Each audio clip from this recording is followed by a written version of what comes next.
Hello and welcome to Mostly Minnesota Music Podcast Edition. I'm Ann Tracy. I'm here with my co-host, Heather Baker. Yes, and we are here with Terry Walsh of Belfast Cowboys. Yay! Hi. Hi, guys. Thanks for being with us. Thanks for having me. Yeah, I was researching you. I'm sure I've seen you dozens of times. I'm from St. Paul. I've seen you at so many birthday parties and all this and everything else. But I was all of the numbers that I could come up with. Well, also I was in the car for a long time today, so I had some time to research you. I had to realize the Belfast Cowboys. You've been together for 18 years. 19 now. 19. Yeah, we started in 2002 on St. Patrick's Day. Holy buckets. Yeah, lucky us, huh? That's lucky us, actually. Oh, that's nice of you.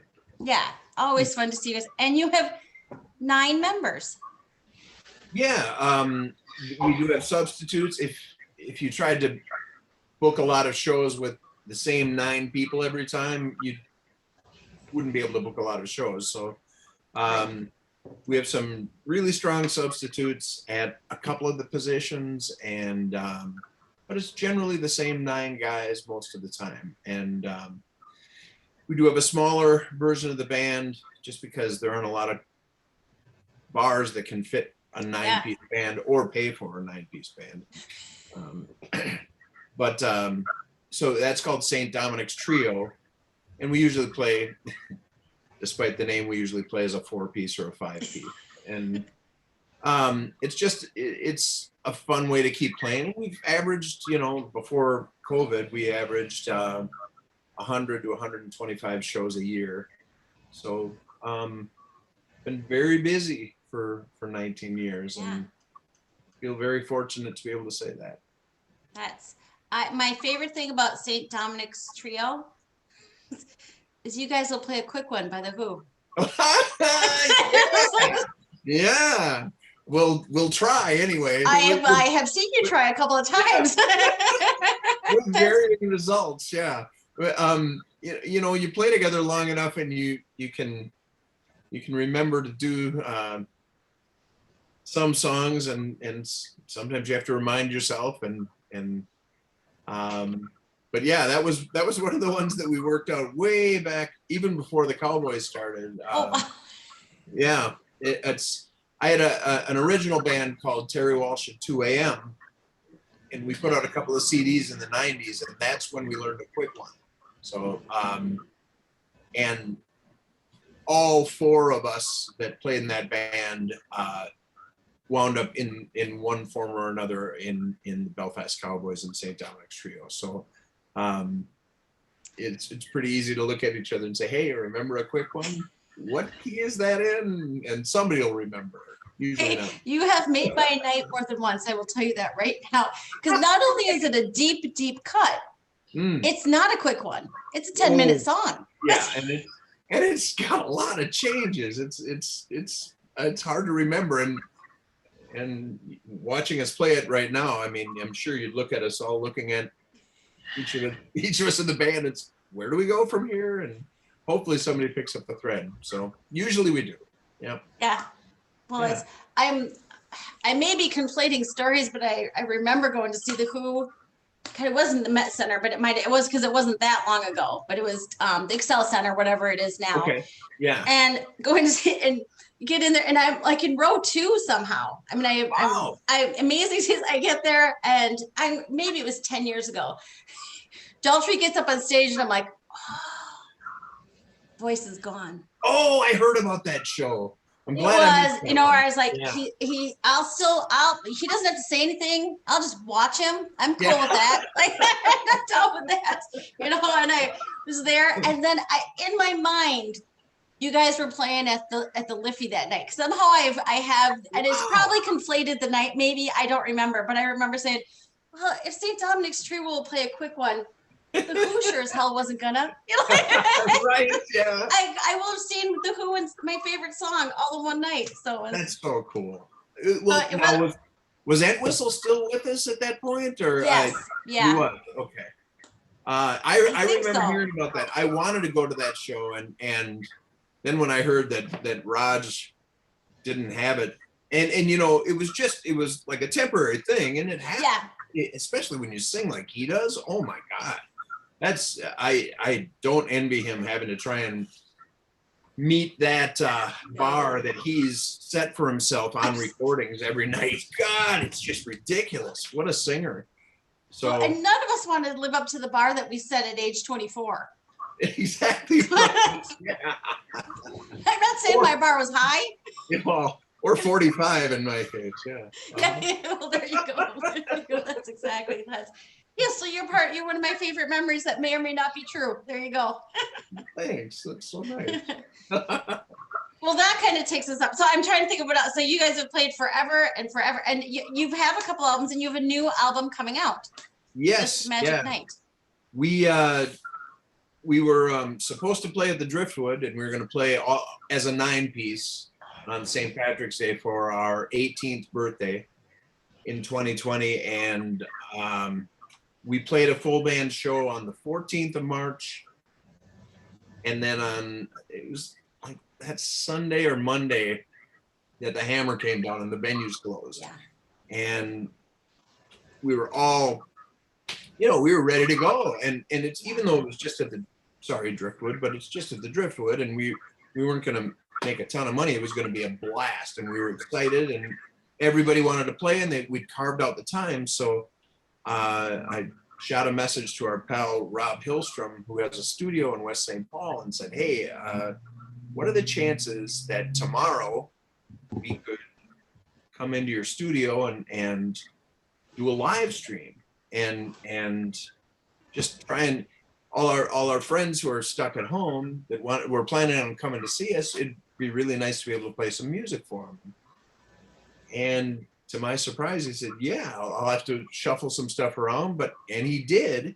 And I told him, just record it and concentrate more on the recording side of it rather than the live stream side of it, because the live stream is really just a novelty and just for a one-time thing.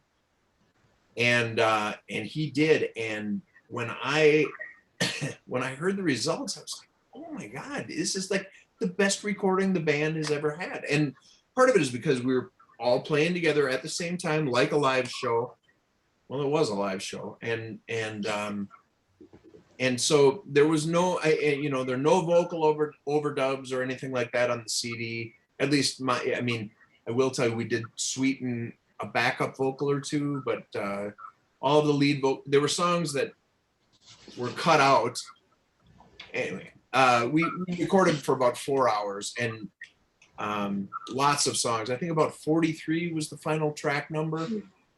And some of them were, like Can't Hardly Wait, we did by the Replacements, and it was, the band sounded good, but my vocals sounded a little tired at the end, and like Ophelia we played by the band, and there was just one line that I didn't quite hit the high note high enough, and it sounded terrible, and I just throw that one out, So we just took our favorites of all the cuts that we played that night, and it was strange because the hardest part was cutting out songs. I wanted Ophelia on there. There were a lot of songs I wanted on there, but they just kind of weren't up to snuff enough, and we wanted it to sound like a studio album, even though it was live, and I think we got it. I think we did.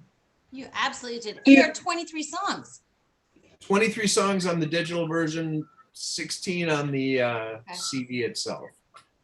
Yeah. Do you think you caught sort of, because you guys are such a spirited, soulful band, and due to when you were recording, the emotions were so high, like, oh, when are we going to do this again? And right. And you were amped up. Like, definitely, absolutely right. You got it. I think everybody was excited to be there and happy to have the chance to play, even though, it actually turned out to be a bigger stage than we expected. I didn't realize how many people were going to be watching, but everybody was. This is when live streams were still a new thing, and it was like, oh, hey, well, we can't go out, so let's try this. And I think it was fun for everybody to, once we realized it was working technically, then we started playing more in earnest and playing off of each other. And it was I'm almost, I just told somebody earlier this week, I'm almost nostalgic about that night now, because it was such a moment in time that'll never ever happen again. There's no way, no matter what we do. It was, the circumstances were ridiculous, and it worked out. Yeah. It was a perfect solution because as someone with some Irish background and maybe worked at the halftime rec for 12 years. Yeah. In St. Paul, we were watching the clock, because it really did that. The door shut on the 15th or the 16th. I mean, It was everybody, This is it. Yeah. we had our shamrocks and we had our green beer, and we were all ready. So genius and brave for you guys to jump right on it, because as you said, you're first on the block doing a live stream at that point, pretty much. I mean, there were some before that, but it wasn't anything you'd set your clock for at all, because you can, but it was this weird shared feeling of community that I didn't expect. I mean, being able to read people's comments as we're playing in the studio, I'm in this little vocal recording booth, and I'm looking at my phone and seeing what people are saying, and people from all over the place that are watching. It was surreal, and I do value that night and what happened and the result of it, but I hope it never happens again. yeah, right. So you worked at the halftime rec. We played there a lot. We played there back in the early days. We St. Dominic's Trio played there. Like, we would do 4-night stands at the halftime rec. I can tell you, I kind of quit playing there in about 98. Yeah. And I know that because I have a daughter who was born about 98, Well, funny you should mention that. I have a kid who was born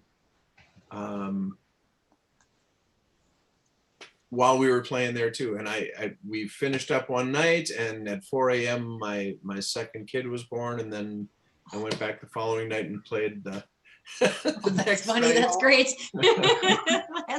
Yeah. I think I eased off because I was gonna have, you could still smoke in the bars back then. Oh, right. Yeah. And I said, either I got to get a t-shirt that says, not only are you tipping for 2, you're smoking for 2. So right. One thing to sub up for my own lung transplant, I'm saving for tip Smart. heavy. Yeah. Oh man, I remember you mentioned the Liffey. I remember coming out of there after those nights, and then waking up the next morning and smelling my clothes lying on the floor. Oh, it was horrible. It was, I mean, I don't mind the smell of a cigarette or even a cigar, but it's, boy, when it's stale and it's on your clothes and you can't get away from it. I don't. And miss you're going to go things. back the next night because you're working or you're playing music. So you're like, just leave it there. Yes. It won't smell so bad in 6 hours when I'm heading out. Yep. And I mean, No one will you don't want notice. to ruin anything else. A little bit of authenticity. Yep. Exactly. That's, well, it must have been fun when you're doing the show to see, because you guys have, I mean, you've, from the halftime rec, you guys have played all over the world, really, haven't you? I mean, you probably have people, listeners from everywhere. Yeah, it's pretty fun. You play enough and you'll get people like, we've been doing Tuesday night live streams ever since that night. And it's just me and Dan here in my apartment, and Dan Kowalski, our guitarist. He and I have kept it going for 59 weeks. So, and week number 60 will be at the Driftwood this coming Tuesday. But it's amazing. Yeah, we've got friends in Scotland and Sweden and in a bunch of the states, continental states, and it's a fun way to keep the ball going and get through this time. got better at it. I'm glad the internet was here when the pandemic. Can you imagine if you didn't have Netflix or something? It'd be murder. It'd be really hard. My day job is I get people broadband in rural areas. There are people who don't. Oh, wow. So I think about it a lot, but wouldn't it be a different world? I mean, completely I think different. Especially for folks who are creative like you folks, but then for folks that, I mean, Heather and I, we'd be, I guess we'd be on our cups strings talking to each other. That's what we'd be doing, but it really has taken the edge off. Yeah. You know, yeah. I can't. Yeah, we were lucky. We would have gotten a lot of reading done though. Well, that's true. Now I'm feeling. I don't know about that. I was gonna say I do like to watch your live streams too, because you are such a great share, and then you have your little dog piping in every now and again. But that's, I know I've said this before, but that's part of going out to see bands that I miss so much, is the connectivity of you telling us about your day or the song or whatever. And I have to say, out of the live streams that I've seen, you have been one of the most memorable one, where you are really good at that. So well, thanks. Thank you. It's helpful rather than just, song after song. We like that. I know. I'm a music fan too, and but thanks for appreciating that. It really comes from doing it so much, It's like, well, here we are again. It's Tuesday, what are we going to play now? And then you check the comments and somebody has a good idea and you play a song. So it's a real give and take. And we're really lucky that people pay enough attention to let us do it week after week and make it worthwhile. Well, I think too, the quality that you let your audience kind of partake and be part of it and recognize, oh, it's Pat. Oh yeah. Well, like, them. So it just, and that's attributes to what kind of band you are, so. Yeah. Well earned, my friend. Well, thank you. We're just a bunch of people that could easily be standing in the audience as well as standing on stage. So. Well, that shows you, being a music fan, you know what people want. But one thing I am really curious to know, playing 3,000 shows, like, how can you bring that kind of energy and excitement and every Tuesday and just, that's huge. It's I'm still trying to figure that out, honestly. I think I'll wake up on a Wednesday morning and think, and suddenly I'll realize, or somebody will mention something, they'll message me and say, that was great when you played blah, blah, blah last night. We played that song. And it's not just drinking, it might be, but it really isn't. I don't think so. It's just you're so focused on what's going on right in the moment. And that's, that's what they say you should do. Try and live in the moment. And when you're playing these shows and you're just trying to get, I'll be finishing up a song and thinking, what song would work best next, and that only works about 20% of the time, because somebody will yell out a request, or another member of the band will have an idea and they'll jump into it. And so, you have to be a good follower as well as a leader, but there's no time to reflect. You can't play a quick one and then say, wow, we really nailed that. There's no time for that. High five. Like, what do we play? Yeah, there's no high five. It's what's next? You're only as good as the last song, or the song you're currently playing. I was going to say, I just watched a documentary for Shangri-La with Rick Rubin, and you are saying exactly what he focuses on, is just being not influenced by anything else, just present moment. And that in two goes with what you just said with the audience too, of them just shouting out something organically and you run with that. Yeah. I think that's what makes it fun for all of us. That's what makes a good live show. When you see somebody react. I mean, I remember seeing Robin Hitchcock at the Turf Club. It's like 2 years ago, and I could see, he stepped up to do his encore. He's just playing by himself, and I could see him. He was playing it cool, but I could tell he's like, "What should I play? What should I play?" And I yelled, "The Queen of Eyes," and he jumped right into it. He reacted to it, and it was like, "Yeah, I knew it, Robin. I knew you were just waiting for a little nudge," and that was exciting, as a music fan. I love that when they. Because so many times you'll see people, even local artists, you'll yell for one of their songs or something, and they'll pretend they don't hear you, or I don't like that. It's off-putting to me. It's like, oh, fine, But that said, I do ignore some requests too. Right? Be like, I've already given you a 4-hour show. We're not doing 17 hours here. Well, or like we'd play at the Liffey or at Kieran's, the Irish bars, and it was like almost every time we'd get somebody coming up to the stage and say, "Play some Irish music." And well, we play Van Morrison songs, he's Irish, and well, that's not Irish music. Well, okay, we could debate it. You debate, yeah. Oh.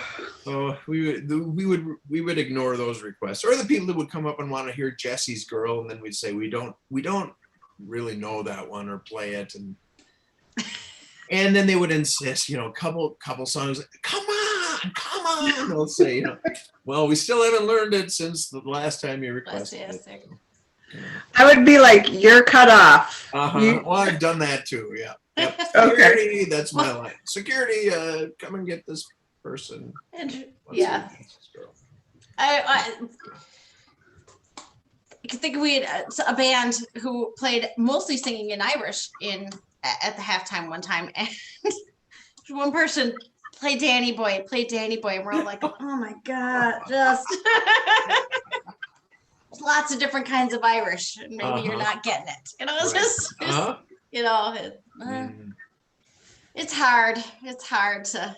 Oh, there are a lot harder things. That's true. Good point. Yeah. It must have been hard though, as you said, you were able to kind of weed out some of the songs that you didn't put on the album. You stopped yourself from saying bad ones, right? No. I said you weeded out the ones that you decided. It's like for this interview, I will have to get a screenshot. Let me tell you, I'm only looking at one person when I'm like weeding out those pictures, and it's not you two. But it must have been fun to decide which ones to pick. Do you have a favorite? Do you have some that you're like, we're definitely going to put this one, or we rocked that one so much? Yeah. When I Deliver by Van Morrison, I think I buried it to like the 6th track, but it's a lot like a quick one in that there are a lot of rhythm changes, a lot of different parts of the songs, and it took the band years to get it down. And when we recorded at Rob Hillstrom's studio, that night we got it. We nailed it. I was really hoping that song more than any of them would be, and it worked. I'm really happy with the result on that one. So that, if you only have time to listen to one of the 23 tracks, then, maybe it's a longer song. I think it's like 6 or 7 minutes, but that's the one that I really am happy with. And it's different than playing original songs. I love some of the versions of our original songs too, but that's the one that I really wanted to get right for this album, and I think we did. Nice. Yeah. Nice. That I love hearing that. Yeah. It's a relief to be able to say it, and it's in the can. It's done, and I can go and be Roger Daltrey and let my voice go. Exactly. That's always going to be there, I mean, when you just get one take. Right. Yeah.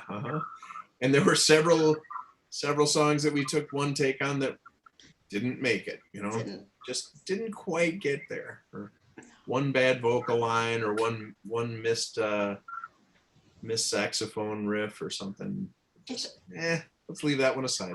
It's funny because as the audience who loves live music, sometimes I like when things go a little, that's what you go for. Oh yeah. And totally that said, yeah, just it's authentic, and there are still some songs that made it in there, and there are little problems, and I'm not going to point them out, but No. You'll be able to figure it out if you listen to it enough. It's like, well, the band wasn't quite there coming out of the break, or this anyway. But it's not perfect by any means, but overall the version was good enough to keep, and it's definitely a worthy document, and that's what we're trying to do. It's a document of that night, getting it recorded and capturing it in a bottle, and I'm really happy that we're here sitting here talking about it now, and I have the CDs here. Got them here, folks. Come on, let's see them. I like Bike Ride on 35W. Thanks. Yeah, that was a really fun take, and Dan Kowalski's guitar is just blistering on that. It's so fantastic. I was thrilled hearing that one. That worked out really well. There were a couple of vocal things I don't like that I did, but I'm sure nobody else will really care. But boy, Dan's guitar just blew that, and Dave Haugen's drumming, he was titanic on that one. So yeah, and after I kept messing with the sequence and trying to decide which songs were coming, and all of a sudden I realized Bike Ride, that should probably come second. I think that's a good number 2 song. So it worked out. Sorry to interrupt. Go ahead. No.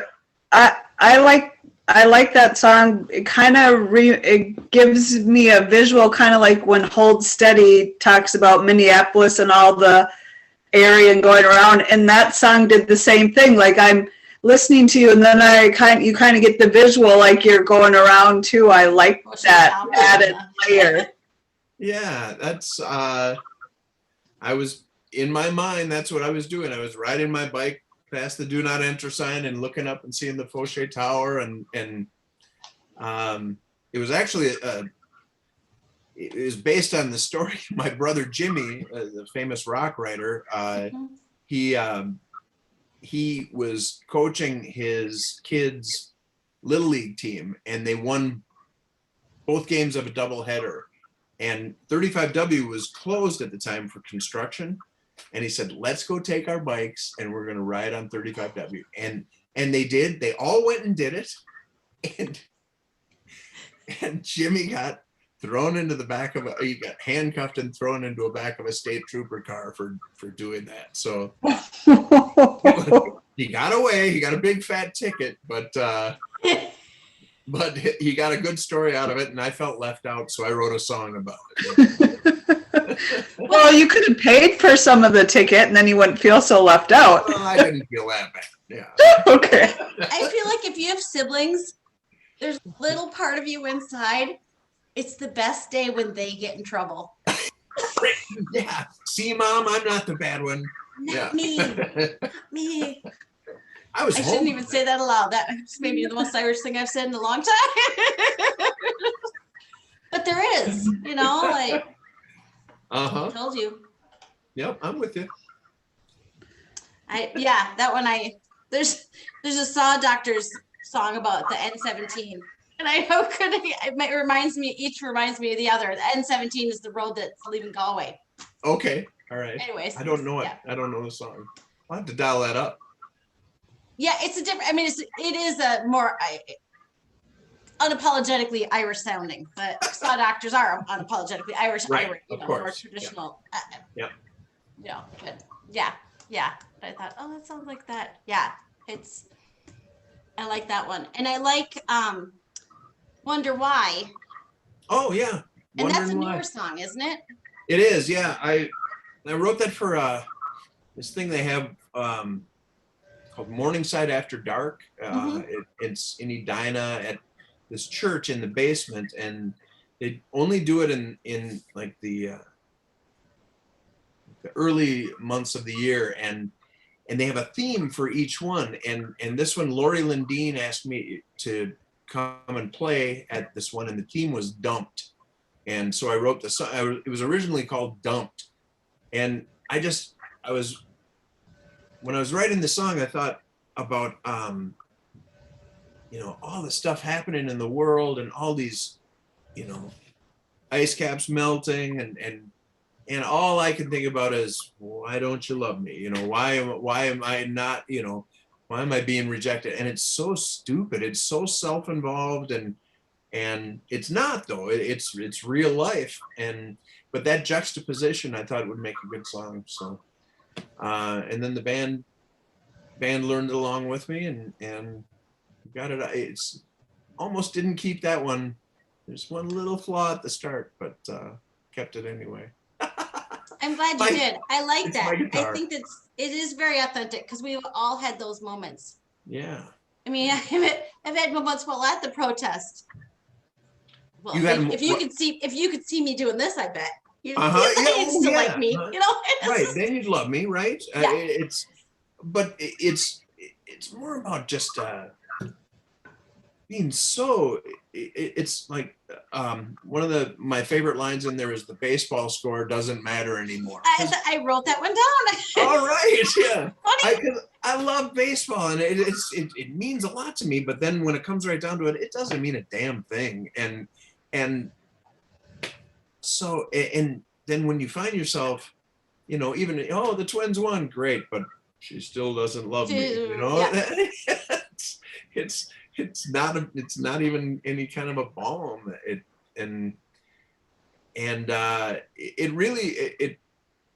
It's about how love is the most important thing in our lives, or in mine anyway. And I don't mean to have it be this autobiographical, but it kind of is in a way, just because I can relate to the guy in the song. But I did spend a lot of time thinking about all the different things going on in the world, and how can I possibly be so involved with just this stupid little problem about being rejected. So good. I'm glad you got it. Thanks. That's really cool. Yeah. It is, and it's one of those things that's kind of frustrating, because you can, if you've ever been in those shoes, you can stand outside yourself and say, come on. But when you're in the shoes, you're like, come on. I know, this is the way it is. I feel like this, and I can't get away from it. Yeah. Ugh, I hope I'm never there again. Yeah, exactly. It is one of those weird. Yeah, you just feel like that. It's a heart. It's not a head. Right. Yeah. Exactly right. Yeah. Mm-hmm. I like that. I was going to say, I liked listening to the summer feeling yesterday. It's I was a like, perfect time of year, isn't it? Oh man, yesterday was gorgeous. It was a perfect day, I think. No mosquitoes yet, and May Day and Kentucky Derby. Yeah, your song paired well. Good. Yes. It's Jonathan Richman. It was that's Jonathan Richman and the Modern Lovers. And I didn't know. Yeah. Sorry, I should. Oh no. You should take credit for it. I wish I could. You. You know what happened? That song really stuck with me when, again, my brother Jimmy, he took, this is many years ago, he took our home movies and put them onto a VHS. That's how many years ago it was. And he put music behind it. They were all silent movies. And he put music behind these things, and there was one, and it was kind of ironic because he showed a movie of a bunch of us kids climbing on the snow mounds outside of our grandma's house, And that song started, and in talking about that summer feeling, we were sobbing by the end of the song. And so that song has always meant a lot to me. And a couple of years ago when we were playing at the Lake Harriet Band Shell, I just asked the guys, you think we could work this up, you know? And the horn section was like, yep, we'll get the charts together. And they all had my back, and we played it and my family was getting choked up. My God, I'm thinking about my dad being there and my mom being there. And it meant a lot to me. So to be able to put that on this record is it's great. It feels really good. Yeah. I was going to say, you're making me think of, and I wish I knew what song you sang on your live stream, but you said, oh, my dad's here, I'm going to play your parents' song. And you said is a time that you said he cried the most you've ever seen him cry in his life. You've been paying attention, haven't you? I love this stuff. I love this stuff. I'm telling you, you do a good job. Thanks. It was their and my dad just died last month. Yeah.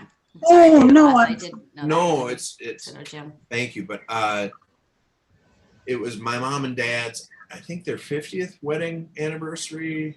I think it was 45th actually, but I decided I was going to learn this song. It was a song called Again, and I had to search to find it, and then learned it. I learned it on guitar, and then when we started doing live streams, I learned it on piano. But for that night, the first time I ever played it, and I was scared shitless. I really don't want to screw this up. So I started playing it, and when I got to the chorus, I finally had the nerve to look up, and my dad, his face had just exploded into tears. It was just like outright sobbing. And I had never seen him do that before or since in my life. And he used to joke about it afterwards, saying, yeah, if I ever need therapy, I'm just going to have you play that song. Because it was like, it really hit him where he lived. And he said later, it wasn't just that song, it was having my kid playing that song. So that was a big one, and I played it at his funeral. My mom demanded it. So, but you know, he was 93, and it was a great life. And all said, he was. It was about as good of a dying as you can hope for. He was surrounded by all of us, and he lived a great long life. And I dreaded that day since I was 9. You know, I'd be lying in bed worried that they were going to die overnight. Nope, lucky me, lucky us. We all got to have him for many years, so it's okay. That's nice. Yeah. That is nice, because rumor has it it's going to happen to all of us, you know, but to have, yeah, I know, right? What do you know? Wait a minute. Come on. Do you know something we don't know? To have someone know you so well to give a song like that at the end is really, I mean, that is the connection of life. Yeah.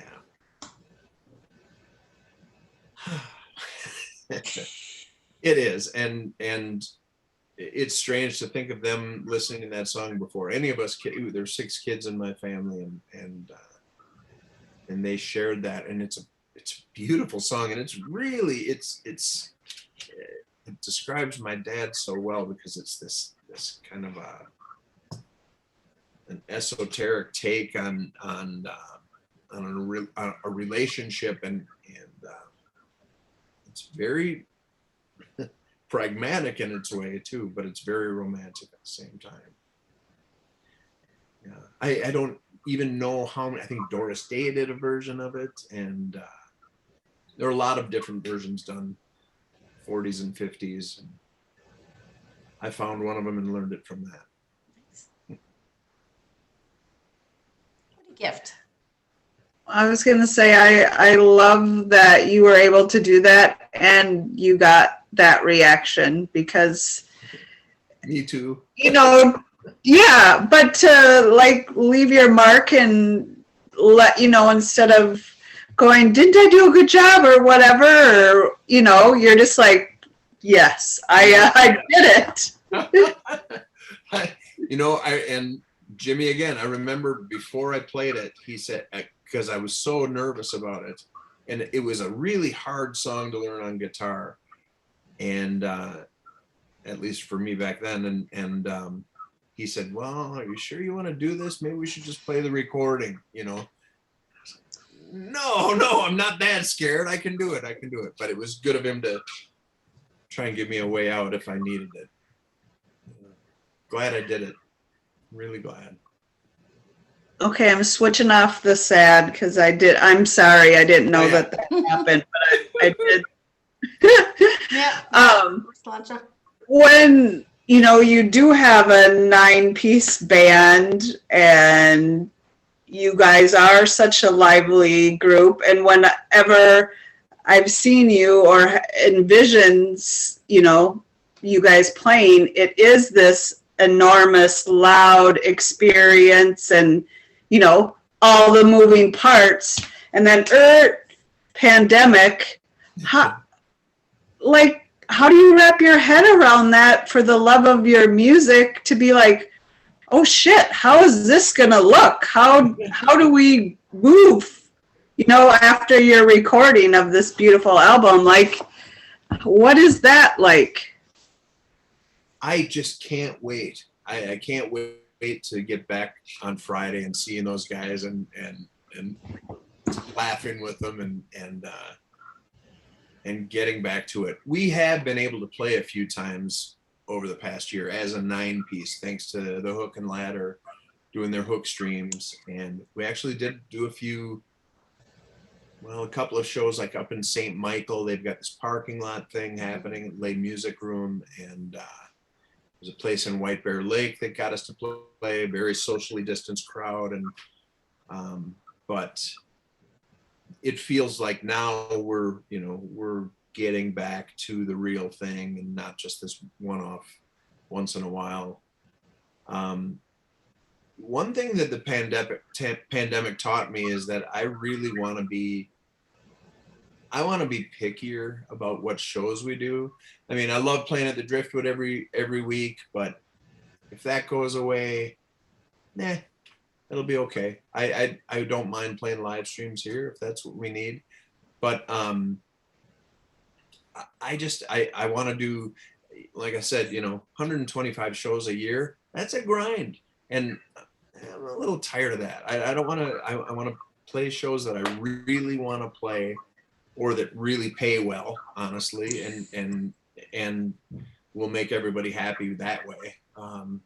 Although sometimes you get these good paying gigs and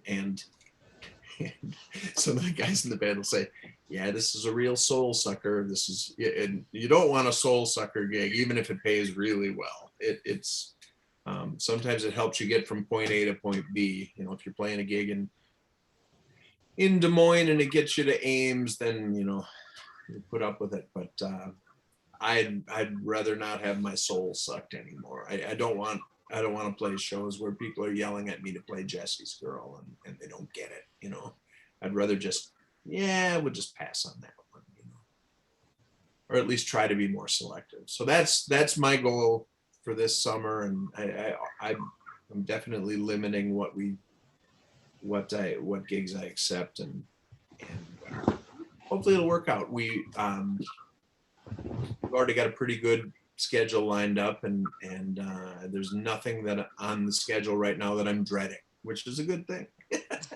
Because sometimes there are some shows that I'm like, oh God, we got to do that, and then you get done with it and it's not worth it. It's just not worth it. So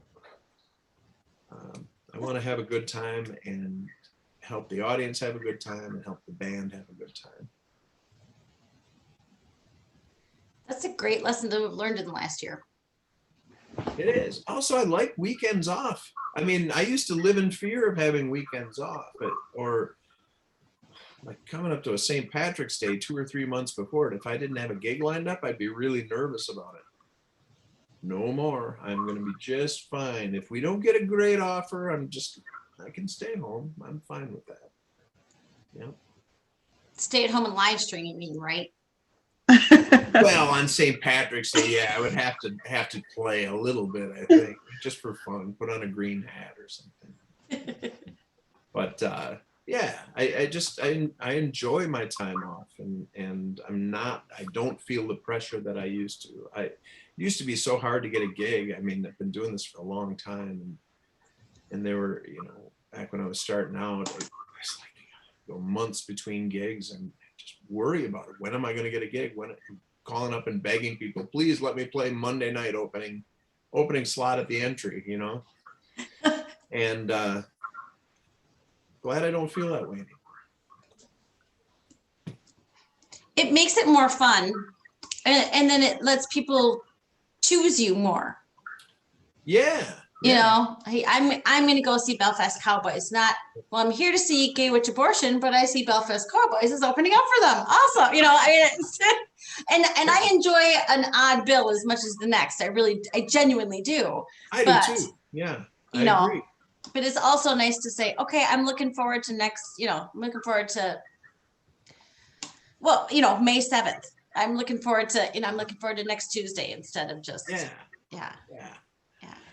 I love weird bills too. It seems like a lot of times as a, cover band or tribute band, they'd okay, you guys play with, this band playing Bananarama cover band, or something. And it would be kind of silly. It didn't make a lot of sense. But that said, like the Last Waltz tribute that comes up, we love playing that. That's our wheelhouse. The band, Bob Dylan, and Van Morrison. That's that the kind of crowd that wants to see that is perfect for the Cowboys. So and we'll keep doing that, I'm sure, if they keep having us. I'm sure they will. Yeah, because you guys are super fun to see. Super fun to see. Thanks, Ann. Yeah. Yeah, and I'm thinking of all the different weird places that I've seen you play.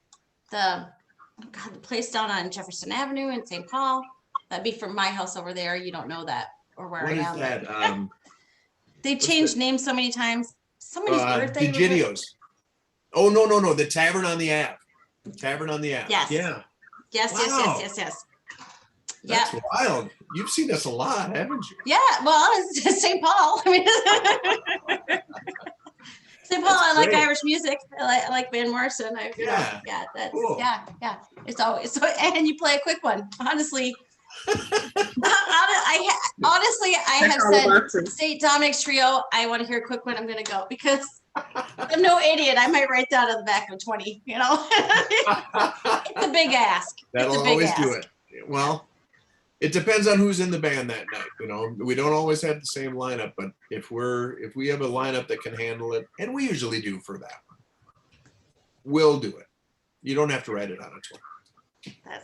No. Just when I see you now, I'll be like, okay, a quick one. Nice. and hopefully everybody will know what you mean. Yeah. Yep. Yes. Well, how's this transition? Speaking of money, tell us a little bit about Foothold, because you raise a lot of money. Yeah. Foothold Twin Cities is it's a nonprofit that my partner Amber and I we decided we were going to do this. We were sitting right out here on my patio. It was about 6 years ago now, and she works in education, and she was talking about this family that had their heater went out in the winter, and they needed $600 to get their heater repaired because they were all sitting around and they had nailed blankets up over the doors and trying to keep the heat inside for this little family, And I said, well, we should have a benefit. We should do something. I've got this way that we can raise money, maybe, and that problem worked itself out. But she said, you know, there are going to be more. There are going to be a lot more families like that. And so she put the stuff together and got our 501c3, and we got it all set up. And then on Van Morrison's 70th birthday, we had our first karavanioke, is what we called it, and just invited people to come and sing Van Morrison songs with the Belfast Cowboys. And it was a big success, and we, you know, raised a bunch of money, and we've kept it going, and it's 5.5 years old now. And my favorite thing to tell people about it is that 100% of all the donations go to families in need. There's nobody taking anything. We don't go to Manny's and have dinner or anything like that. And even when there are expenses, we just, you know, like if you have to buy something, one of us will buy it. We've got a few different people that are volunteers that will say, yeah, I'll spend $100 because we need this, and that's just a contribution. But I love being able to tell people that if you give us a 20, every bit of that $20 is going to go to a family that really needs it. And that all the families are referred to us by professionals in medicine or like a social worker or an education, somebody that, and we tell them, you know, we're a very small nonprofit. Use us as a last resort. And so when people are going to be evicted, that's when I get the email and they say, hey, this family's going to be evicted unless they can come up with, you know, $1,200 for rent, you know, by the end of the month. And we've got the money in the bank, and we can say, yes, we can do that. And we've helped. I mean, this pandemic, I can't believe the people that watch our live streams can't believe how generous they are. They give every week. Just sometimes it's people that are, you know, on a fixed income or, you know, they don't have a lot of money, but here's a 20. I've got a buddy that's an Uber driver, and he's like, every week, here's a 20. Thanks, man. Thanks. Great job. And it's so unbelievable to me, but they trust us, and I'm glad they do. And rest assured that everything is going to the right place, and we're very careful about how it's spent. But that's how Foothold Twin Cities was born, and it's still going, and it gets a little bit bigger every year. And this pandemic, just on these live streams, we raised around, I haven't totaled it up, but it's right about $100,000. And Wow. yeah, and you know, there's a limit of $1,500 per referral, but generally we pay one bill for one family, and that's it. You know, you can only be referred one time because you don't want somebody, you know, using it over and over again.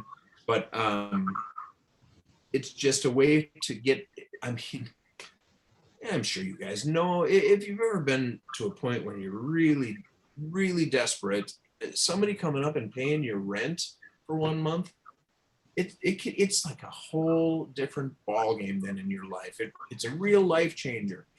And I'm sure that a lot of these families that we've helped fell back into it again, but I bet you anything that it changed some lives, and hopefully we'll be able to keep changing more and more. And now that the pandemic is ending and